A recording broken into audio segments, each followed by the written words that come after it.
नमस्ते दोस्तों, मेरा नाम निधि है। मैं 24 साल की हूँ, गांव वाली देसी लड़की। वैसे तो मेरी हाइट 5 फुट 5 इंच है, लेकिन जब साड़ी पहन लेती हूँ तो कमर की वो कर्विंग ऐसी झलकती है कि आदमी की नज़रें खुद ब खुद टिक जाती हैं। मेरी स्किन गेहुआ रंग की, चिकनी मुलायम, जैसे दूध में डूबा रोटला। आँखें बड़ी बड़ी काली और होंठ गुलाबी। जब मुस्कुराती हूँ तो लगता है जैसे कोई रस भरी आम चूसने को बुला रही हो। ऊपर से ब्लाउज टाइट सिलवाती हूँ ताकि मेरी चेस्ट की वो फुलनेस साफ दिखे, लेकिन कभी ज़्यादा नहीं। गाँव में रहती हूँ, लेकिन दिल में शहरी सपने हैं। आज मैं तुम्हें अपनी वो कहानी सुनाती हूँ जो मेरी ज़िंदगी का टर्निंग पॉइंट थी। सुनो ध्यान से, कहीं कुछ मिस ना हो जाए, वरना बाद में अफसोस होगा। सब कुछ शुरू हुआ उस दिन जब हमारे गाँव में भूतहा कुआं वाली जगह पर नया प्रोजेक्ट आया। गाँव का नाम है हरिपुर, जहाँ खेतों के बीच एक पुराना कुआं है। लोग कहते हैं रात को वहाँ भूत घूमते हैं, लेकिन सच तो ये है कि वो कुआं सूख गया था सालों पहले। पापा ने बताया कि ऊपर से कोई बड़ा शहर वाला कंपनी वाला आया है, नाम है राजेश भैया। वो कुएं को रिवाइव करने का प्लान बना रहे थे, मतलब पानी निकालने के लिए नई मशीनें लगानी थी। पापा हमारे खेत के मालिक हैं, तो राजेश भैया ने कहा, अंकल आपकी बेटी निधि को प्रोजेक्ट में हेल्प करने दो। वो पढ़ी लिखी है, ग्रेजुएट है, तो अकाउंट्स और वर्कर्स को हैंडल कर लेगी। पापा खुश हो गए, बोले बेटी जा निधि, ये तेरी जिम्मेदारी है। मैं तैयार हो गई। पहली बार घर से बाहर काम करने का मौका मिला। सुबह सुबह उठी, लाल साड़ी पहनी, वो जो मेरी कमर को हल्का सा लपेटती है, पीछे से थोड़ा सा खुला सा लगता है। ब्लाउज़ गहरा गुलाबी, नेक लाइन थोड़ी डीप। आईने में देखा, वाह, मेरी चेस्ट ऊपर उठी हुई जैसे कोई मीठा फल लटका हो। बाल खुले छोड़े, हल्का बिंदी लगाया। सोचा वर्कर्स तो ज़्यादातर गांव के ठरकी टाइप के हैं, इन्हें तो मेरी एक झलक से काम करने का जोश आ जाएगा। राजेश भैया को तो पहले ही दिन इम्प्रेस करना है। साइट पर पहुंची तो देखा राजेश भैया 30 साल के होंगे, लंबे कद के, शर्ट पैंट में स्मार्ट लग रहे। लेकिन उनके साथ 2 वर्कर्स थे। एक का नाम था बलराम, गट्टा आदमी, आंखें लाल लाल, हमेशा मुस्कुराता। दूसरा श्यामू, पतला लंबा, लेकिन नज़रें ऐसी कि लगता है जैसे मेरी साड़ी के नीचे झांक रहा हो। राजेश भैया ने मुझे देखा तो बोले, अरे वाह निधि जी, आप तो कमाल की लग रही हो। ये साड़ी आपके जिस्म पर ऐसी फिट हुई है जैसे कोई ग्लव। मैंने शर्माते हुए कहा, भैया जी आप तो शहरी हो, फ्लर्ट करना आता है, लेकिन काम पर ध्यान दो वरना ये कुआं कभी भर ही ना जाए। बलराम ने पीछे से ताली बजाई। हाँ दीदी, आपका जलवा देखकर तो हमारा काम दुगना हो जाएगा। आपकी कमर की वो मोहनी सी मुद्रा। श्यामू ने बीच में काटा। बलराम चुप। लेकिन दीदी अगर आप रोज़ ऐसे आओगी तो कुआं का पानी खुद उफन आएगा। मैं हंसी, बोली, देखते हैं भाई कौन पहले उफनता है, कुआं या तुम्हारी कल्पनाएं। चलो काम शुरू करते हैं। पहला दिन कुएं के पास ही बीता। हमने मीटिंग की। राजेश भैया ने प्लान बताया। कुएं में नई पंप मशीन लगानी है, लेकिन पहले बॉटम चेक करना पड़ेगा। निधि तुम अकाउंट संभालो और वर्कर्स को टाइम पर पेमेंट दो। मैंने नोटबुक निकाली, लेकिन जानबूझकर झुक गई थोड़ा, ताकि मेरी साड़ी की लूज़ एंकल स्लिप हो। बलराम की नज़र चिपक गई। वो बोला, दीदी ये नोटबुक तो ठीक है, लेकिन आपकी वो नरम लाइनें। मैंने डबल मीनिंग से जवाब दिया। बलराम भैया नोटबुक की लाइनें सीधी हैं, लेकिन ज़िंदगी की लाइनें टेढ़ी मेढ़ी होती हैं। संभाल लो वरना फिसल जाओगे। सब हंसे, लेकिन राजेश भैया ने गंभीर होकर कहा, चलो कल से असली काम शुरू। निधि तुम कल सुबह 7 बजे आ जाना। अगले दिन मैं और जल्दी पहुंची। आज ग्रीन साड़ी पहनी, ट्रांसपेरेंट सा दुपट्टा। साइट पर पहुंची तो वर्कर्स मशीनें उतार रहे थे। श्यामू ने मुझे चाय दी, बोला, दीदी ये चाय गर्म है, जैसे आपकी नज़रें, पी लो, अंदर तक गर्माहट पहुंच जाएगी। मैंने चाय का घूंट लिया, बोली, श्यामू चाय तो ठीक है, लेकिन ज़्यादा गर्मी सहन ना हो जाए तो। बलराम ने मजाक किया, दीदी हम तो तैयार हैं गर्मी झेलने को, आप बस कुएं के पास आ जाओ, हम नीचे उतरेंगे। राजेश भैया ने प्लान बनाया। आज कुएं में रस्सी बांधकर बलराम और श्यामू नीचे उतरेंगे चेक करने। मैं ऊपर से रस्सी पकड़ूंगी। कुआं गहरा था, करीब 50 फुट। हम कुएं के रैंड पर खड़े। मैंने रस्सी बलराम को बांधी।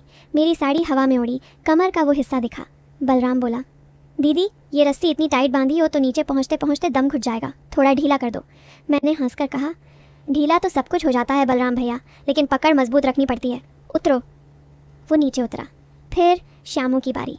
उतरते वक्त उसने मेरा हाथ पकड़ा, बोला, दीदी आपका स्पर्श तो जादू है, नीचे पहुंचते ही सब क्लियर हो जाएगा।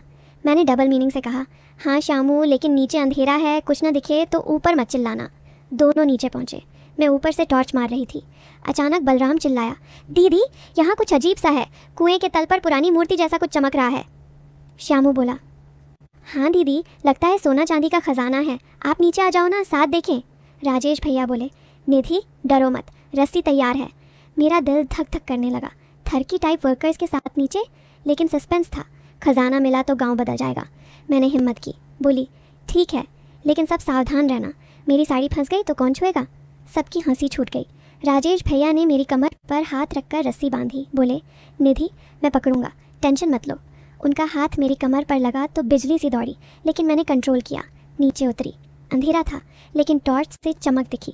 सच में एक पुरानी मूर्ति थी, देवी का रूप, हाथ में कमल, आसपास छोटे छोटे सिक्के। बलराम बोला, दीदी ये तो खजाना है, अब हम अमीर। लेकिन श्यामू ने कहा, रुको, ये तो पुरानी पूजा की जगह लगती है, छूना मत। तभी कुआं हिलने लगा, पत्थर सरक रहे थे। हम चिल्लाए। ऊपर राजेश भैया ने रस्सी खींची। मुश्किल से ऊपर आए। सांसें फूल रही थीं। मेरी साड़ी गीली हो गई थी, कुएं की नमी से चिपक गई जिस्म से।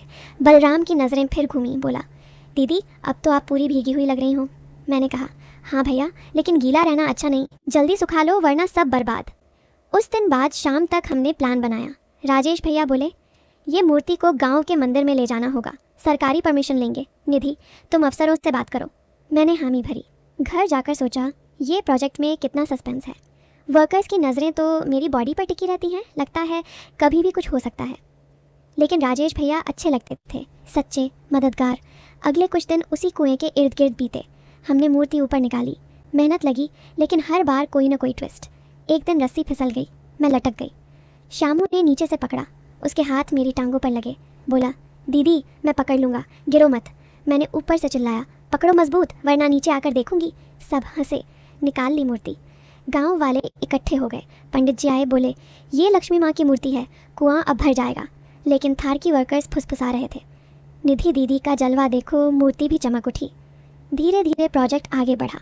मैं रोज़ साइट पर जाती, कभी नीली साड़ी, कभी पीली, हर बार कुछ नया। राजेश भैया के साथ देर रात तक अकाउंट्स चेक करते। एक शाम वो बोले, निधि तुम्हारी आंखों में वो चमक है जो इस प्रोजेक्ट को सफल बनाएगी। मैंने कहा, भैया चमक तो बाहर से आती है, लेकिन अंदर की गहराई महत्वपूर्ण है। डबल मीनिंग, लेकिन क्लीन। बलराम और श्यामू अब मेरे पीछे ज़्यादा पड़ने लगे। एक दिन लंच टाइम पर बलराम ने कहा, दीदी आपके साथ खाना खाने का मज़ा दोगुना, आपका वो मुँह। श्यामू बोला, हाँ मीठा बोलना भी कमाल। मैंने हंसकर टाल दिया, खाना मीठा है या तुम्हारी बातें, बताओ। फिर आया वो दिन जब सबसे बड़ा ट्विस्ट हुआ। हम कुएं में पंप लगा रहे थे। मशीन चालू की तो पानी उफनने लगा, लेकिन काला गंदा पानी। गांव में खुशी की लहर, लेकिन समस्या थी। राजेश भैया बोले, क्लीनिंग करनी पड़ेगी, निधि तुम हेल्प करो। हम सब सूट पहनकर नीचे उतरे। मेरा सूट टाइट था, बॉडी हाईलाइट हो रही। पानी साफ करने में घंटों लगे। बलराम पास आया, बोला, दीदी ये पानी साफ हो रहा है जैसे आपकी स्किन, छू लूँ। मैंने धक्का दिया, पानी साफ करो, बाकी बाद में देखेंगे।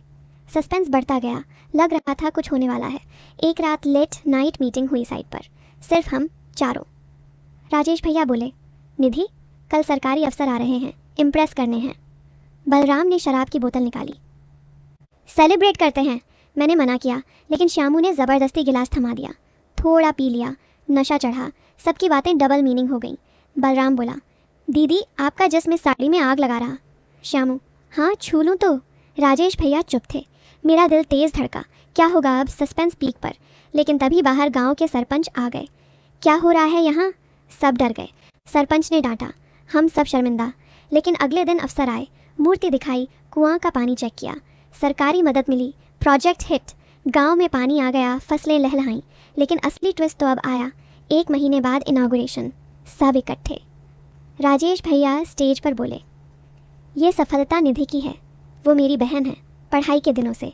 मैंने उसे इसीलिए चुना क्योंकि वो इंजीनियर है, ग्रेजुएट नहीं एमटेक। सब सन्न। मैंने राजेश भैया को भाई माना था, लेकिन सबको लगा कुछ और। बलराम श्यामू के मुंह लटक गए। मैंने माइक लिया, बोली, दोस्तों ये कहानी जल, मिट्टी और मेहनत की है। थोड़ी मस्ती हुई, लेकिन अंत में सब साफ हो गया, जैसे कुआं साफ हुआ। मेरी ज़िंदगी भी अब साफ पानी से भरी है, शिक्षा और परिवार से। गांव ने तालियां बजाईं। बलराम बोला, दीदी अब समझ आया क्या कहानी। श्यामू, सुपर। थारकी भी खुश क्योंकि सस्पेंस दौरा मिला, लेकिन क्लीन एंड। अब गांव फल फूल रहा। मैं प्रोजेक्ट मैनेजर हूँ, और हाँ मेरी साड़ियाँ अब भी वैसी ही पहनती हूँ, क्योंकि खूबसूरती तो दिखानी ही है, लेकिन अंदर की ताकत सबसे बड़ी। कैसी लगी मेरी कहानी?